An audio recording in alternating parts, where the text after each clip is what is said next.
Will AI improve our lives or exterminate the species? What would it take to abolish poverty? Are you eating enough fermented foods? These are some of the questions we've tackled recently on The Next Big Idea. I'm Rufus Griscom, and every week I sit down with the world's leading thinkers for in-depth conversations that will help you live, work, and play smarter. Follow The Next Big Idea wherever you get your podcasts. Break language barriers instantly by translating up to 44 languages in real time with the HP AI PC, powered by the Intel Core Ultra processor. With the right tools, work doesn't have to feel like work.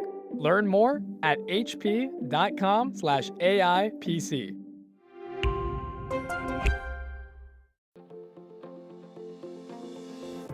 Hello, my friend, and welcome to another exciting episode of Negotiate Anything. Thanks for joining us today. With over 10 million downloads and listeners from more than 180 different countries, it's dedicated listeners just like you who have made Negotiate Anything the #1 negotiation podcast in the world. I'm your host, Kwame Christian. I'm a business lawyer, mediator, author, and the proud CEO of the American Negotiation Institute. Now, before we get into today's insightful conversation, I have a golden opportunity for those of you who recognize the power of negotiation in your professional lives. Have you ever found yourself wishing that you could navigate those high-stakes conversations with more confidence? Or perhaps you're looking to empower your team with the art of persuasion and conflict resolution. At the American Negotiation Institute, we've crafted specialized keynotes and workshops tailored for those very needs. We've transformed the negotiation skills of professionals worldwide, and we're eager to do the same for you. We believe the best things in life are on the other side of difficult conversations, and our goal is to help you improve your lives and the lives of those around you, one difficult conversation at a time. Don't let another challenging conversation leave you second guessing. Click the link in the description to discover how we can help you find confidence in conflict, negotiate better deals, and have stronger relationships. Because in the world of business, every conversation counts. And now, without further ado, let's jump into the interview. Henna, thanks for joining us today. Oh, it's my pleasure to be here with you, Kwame. Yeah, it's our pleasure to have you, my friend. So how would you get us started by telling us a little bit about yourself and what you do? Yeah, perfect. So I am the CEO of Transformational Leadership, Inc. It's an organization that is a leadership development company that I started about 10 years ago. And my work is really to help the world have more transformational leaders so we can all be deeply connected to ourselves, to the people around us, and do our best work. And that's really, that's kind of really my intention for the work that I do. And then prior to that, I was in corporate America at C-level roles for 20 years. And so I was with Procter and Gamble and Novartis. And I also serve on the board of a publicly traded company.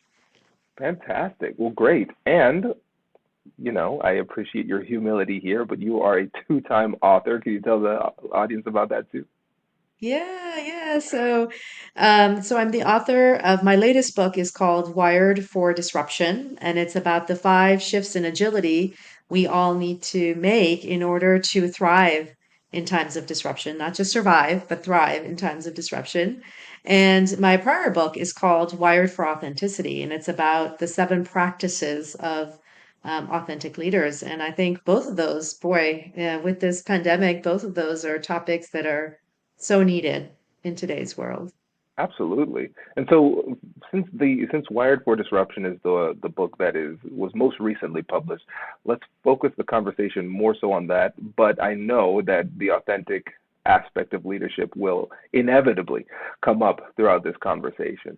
And so when you think about the skills that are needed in leadership today that are unique when compared to the past, what are the things that come to mind for you? Yeah, so I think, look, the way in which we lead needs to change because the world we are leading in has changed so dramatically. And what that requires is for each of us to rethink our assumptions of what it means to be a leader.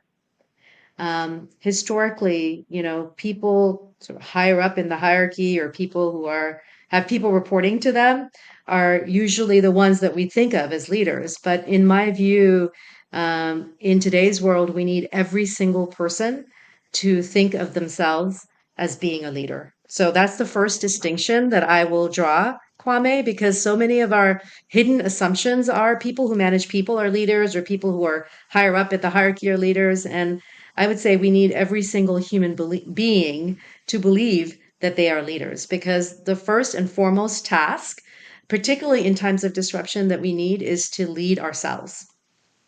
And so I'll stop there and see if you want to talk a little bit about that, or if you want me to keep going. Yeah, we need to talk about that. I think I think that's really powerful, really important. And so let's dig deeper into this idea of everybody in an organization being a leader. Let's say that's a new concept for some people. Some people might be afraid of that because it might seem chaotic. Other people might be afraid of that because might mean that they might see it as a threat to their own leadership or their own control.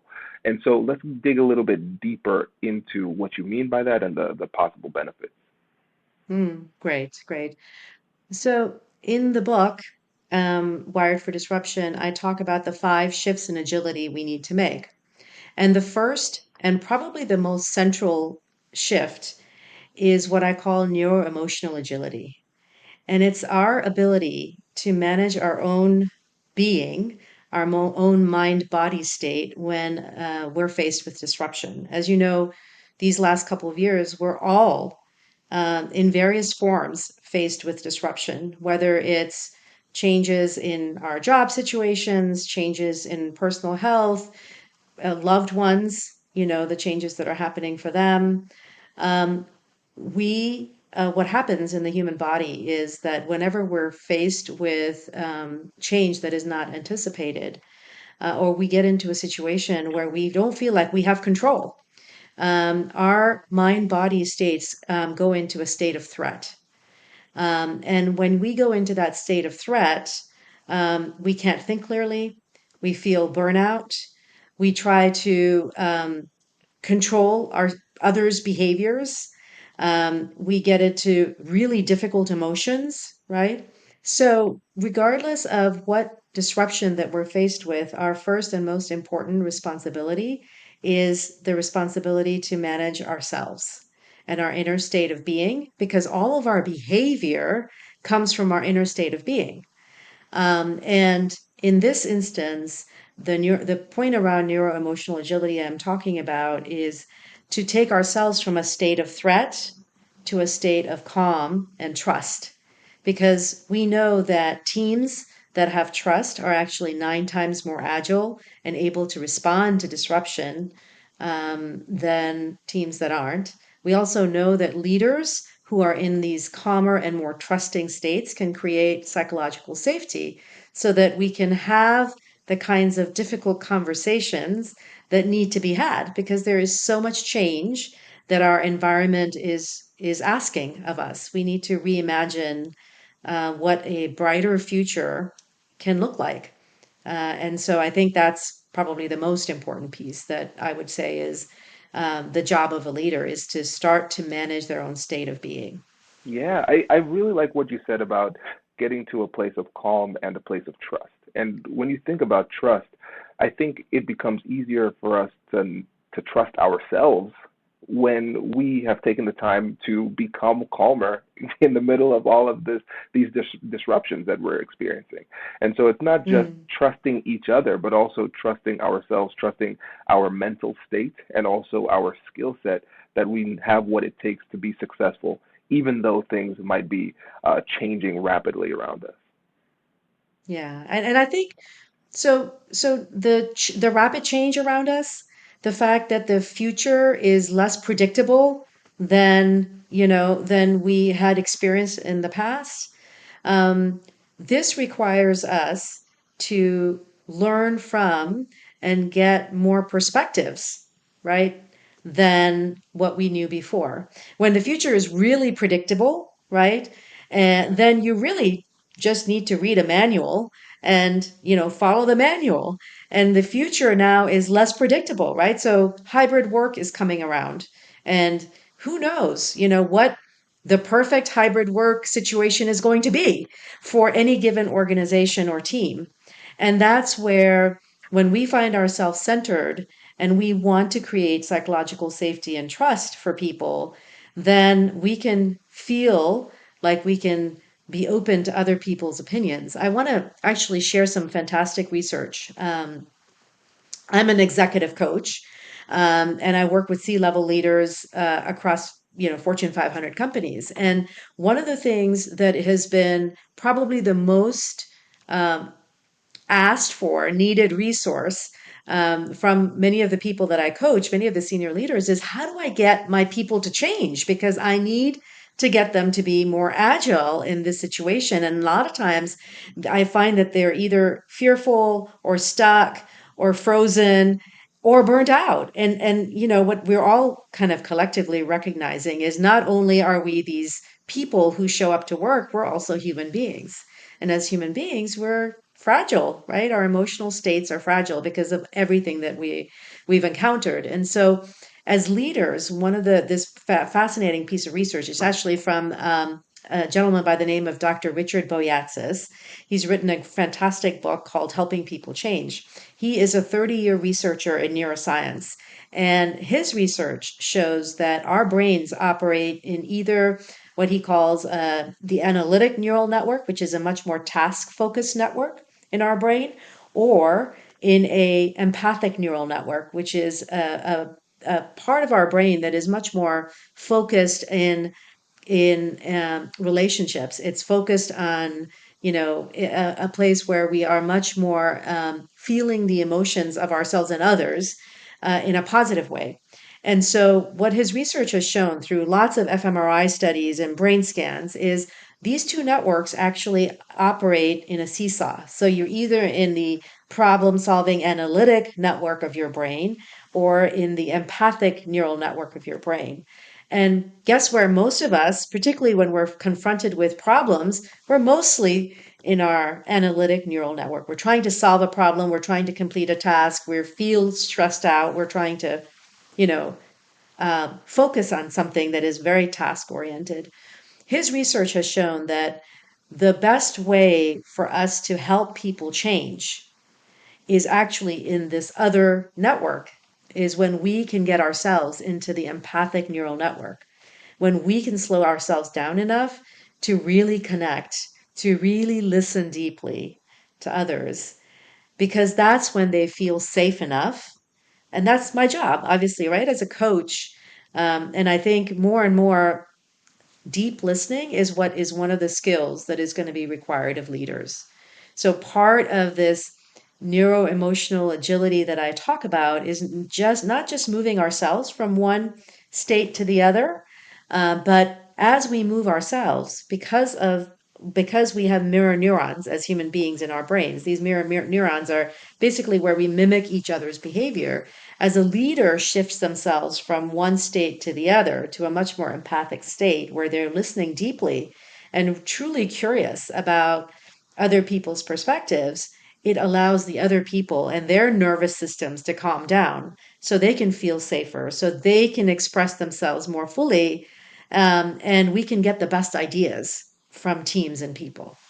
Okay, this is great. And for the listeners, you already know this. I'm a psychology nerd, so I love everything that you're saying. And now, here's the thing. So what you're saying makes complete sense. It's backed by research. And I can hear some leaders listening to this podcast saying, oh, this is so annoying because it sounds like Henna is telling me I'm going to need to take more time, and time is exactly what I don't have. So for those really busy leaders who just felt a wave of anxiety as you described what is required of them to be effective in this situation, how can you help them to overcome that belief that investing in time isn't worth the effort? Hello, my friends. Before we get back to today's episode, I want to ask you a question. Have you ever wondered how to elevate your team's negotiation game and how you can help the folks on your team have better, difficult conversations? At the American Negotiation Institute, we offer transformative keynotes and workshops tailored to empower professionals with top-tier negotiation and conflict resolution skills. Whether it's a keynote for your next event or hands-on training for your team, we've got you covered. Don't just negotiate. Master the art with the American Negotiation Institute. Click the link in the description to find out more. Elevate, negotiate, and succeed. Introducing the HP AI PC, your powerful AI assistant.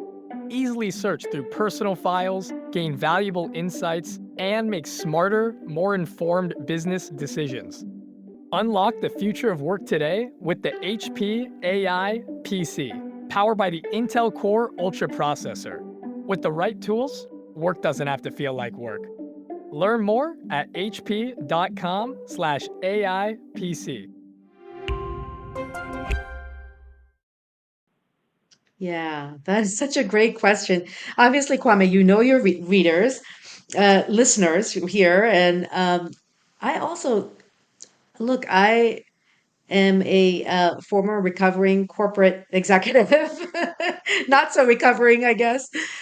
So I get it, right? I spent 20 years, and it's you show up, and it's the task list, right? Here's my list of 20 things I got to get done today, and going from one meeting to another without having the ability to take a breath. So I get it. I get that there's a ton of pressure to perform, and there's a ton of pressure to adjust our plans to a future that we don't know is what's going to happen. And that creates, to your point, Kwame, a lot of anxiety. And what I recommend to my executive coaching clients is when you feel that anxiety or that pressure, and this is actually from my first book, Wired for Authenticity. When you feel that pressure and anxiety, you're actually in this other part of your brain where you're not able to be the most creative, where you're not able to be the most collaborative because you're operating in a fear or threat state. And that's the time to actually do what feels counterintuitive in terms of, you want to run faster. And there is no amount of running faster, believe me, from personal experience, there's no amount of running faster that will get you there. And what a wise person once told me is actually that's the time to slow down, to just breathe, to get yourself into a different mind body state. I'm a huge fan of mindfulness. I actually have a course on LinkedIn Learning that's been taken by over 500,000 people, which is called Mindfulness Practices at Work. And it's about being able to breathe and get yourself out of that state of anxiety because nothing good happens from a state of anxiety. Um, as leaders, right? We know that that stuff is infectious, right? So now you have an entire team that is anxious and no good work is getting done. So if your end goal is results, and you know that the mindset shift we know that we need to make, particularly in times of disruption, is that we get our results not through our individual work, but through the work of a lot of people. Because the problems that we're trying to solve, Kwame, now are unique, whether it's trying to figure out how am I going to deal with this pandemic. No one individual institution, company, country is going to solve it. I need to really connect with lots of different perspectives and collaborate with a lot more people. Climate change is another collective problem that we're all trying to figure out how to solve, and one individual is going to do it on their own. And so this requires us, to become masters, whether we're actually leading people in the sense of I have a large organization. This is a time where it's a brilliant time when individual leaders, individual contributors can have an enormous impact because of their desire to be purpose driven and have an impact, right? And be able to manage and have these skills of collaborating. Yeah, absolutely. And one of the things that I loved that you said was that Nothing good comes from that place of anxiety. And it's so right. And I think what we have to do is take some time to separate, do some introspection and separate our emotional thoughts from our strategic thoughts, right? And so we might think we're thinking strategically when it's really us responding to our emotions. So, for example, for me as a busy professional, I might say, I don't have time. I don't have time for this. I empathize. No, that doesn't help the bottom line. I'm going to drive forward. People need to get things done, right? So I could say that. That might sound in my mind like it makes sense that it's a strategic decision. But really what is it? It's fear, it's anxiety. I don't want to take that time. I feel uncomfortable with it. Because if I take some time and actually think about what is happening as I'm shifting my mindset to that more empathetic perspective, is that this is an investment in time, an investment in the relationship, because if I take the time now and help the person through this struggle, then they're going to be more effective, which saves me more time down the road. And so really my drive, constant drive to get things done and push people to get things done, really that's me responding inappropriately to my emotional state. Beautifully said. Thank you. I tell you, I love it when we start talking about the You, psychology. Kwame, what am I doing here? This is great. This is great. When you think about, again, we talked about some of the unique challenges of this time. What are some skills that are new that maybe might not have been as necessary in the past that are now becoming more and more necessary as we progress in this modern workplace? Yeah. So let me just kind of cover. There are 5 shifts in agility, and I Yeah. want to talk about some of the skills. So the 5 shifts are neuroemotional agility, learning agility, which is the ability to learn, to unlearn, and to relearn. And this unlearning is what's really critical because our mind has a whole set of assumptions that we carry around in thought balloons above our heads that just frame the way that we look at the world. And those assumptions kind of are, there are biases, right? But they impact our being and our behavior. And so this unlearning piece becomes really important. The third is trust agility. The fourth is stakeholder agility, and that's ability to sort of bring together ecosystems of people and collaborate to solve really meaningful problems. And then the fifth is growth agility. How do we get people to grow ourselves and the people around us so that we can truly be equipped with the right tools and skills to thrive, not just survive, but to thrive in a world that will continue to be disruptive, right? So even after the pandemic is done, all the changes, whether it's climate, whether it's digital technology, whether it's the way that we as leaders want to work, all that's going to continue to change. And so, how do we prepare ourselves and the people that we are serving around us to be able to thrive? So that's one thing. And then I in the book I talk about 15 accelerators of agility, and one of the accelerators, which I think is probably one of the most powerful accelerators of agility, is the ability to listen.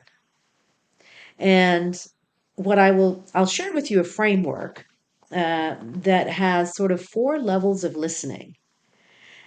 The first level of listening is, and it's from the Presencing Institute, so I didn't create it. Um, the first level of listening is basically what we call hearing, right? So we can be having a conversation, and I'm sort of just waiting for you to stop talking so I can really say what I want to say. And that is normally like the way most of us have the habit of listening. We kind of listen, we sort of hear what people are saying. We kind of listen for the bottom line, right? Particularly for busy executives, we're like, get to the point already so I can tell you what I want you to do. That's listening at level 1. And it's like, I'm basically listening to confirm what I already know. The second is listening at level 2 is about actually you're listening for new information. So you might be telling me something, Kwame, and I'm like, oh yeah, okay, I didn't know about that fact or data.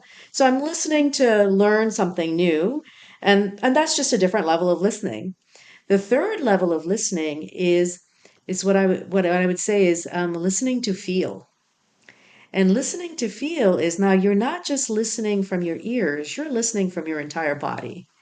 And you're falling into a place where you're not just listening to the story that the individual is telling you, but you're listening to the storyteller.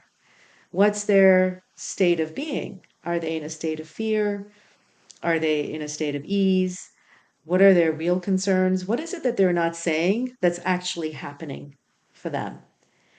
And so it's a listening to understand, a listening to empathize, because we know that people's behaviors come from their state of being. It's you're just listening in a very accepting and welcoming way because you're wanting to help this person feel comfortable to share what's really happening for them. And that's palpable.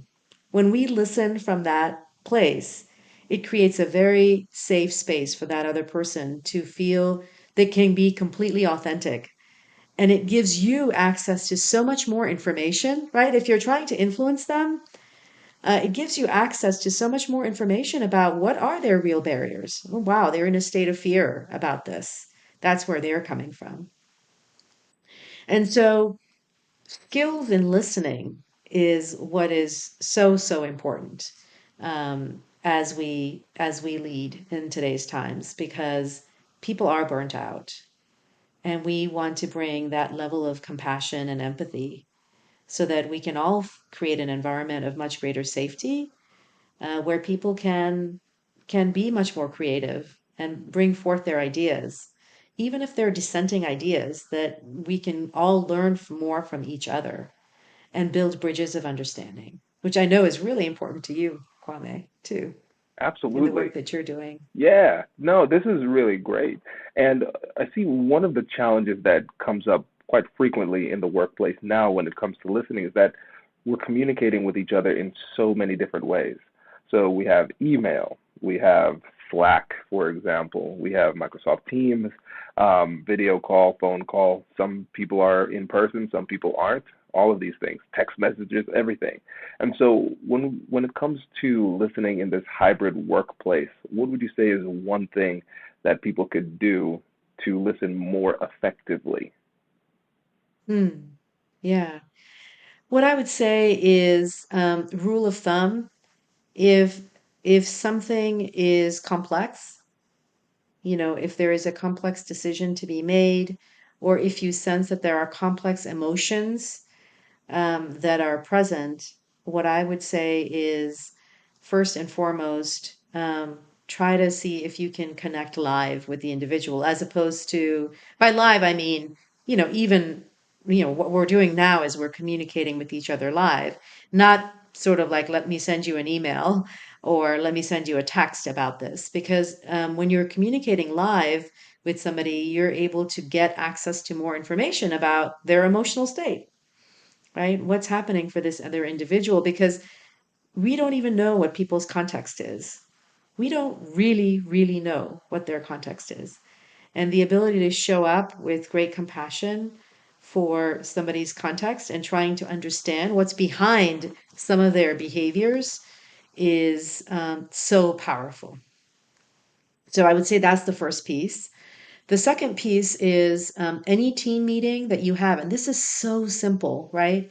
Any team meeting you have, instead of just jumping directly into the content of that team meeting, take some time to take the pulse of the room, right? So I might start a meeting and say, let's just go around the room and take a deep breath together. This is my mindfulness work, right? So let's just all come and be present to what's happening right now. How are we entering this room? And somebody might say, well, I've had a really frazzled morning, and here's where I am right now, and my state of mind and body is that I'm feeling quite frazzled right now. And it's like, it's okay. Thank you for sharing that. That's welcome here as well. And as you welcome, whatever is present in the room, and people have a chance to share what's their context, where are they coming from, um, the room settles down. people feel more connected to one another, because guess what? You've just shifted everybody to a more empathic way of being with one another. And that completely unlocks curiosity and creativity and safety for people and agility. Love it. Oh, that's so good. That is so good. And I know we're coming up on time here, but before you go, can you remind the listeners again about your book and your company and how they can get in touch with you?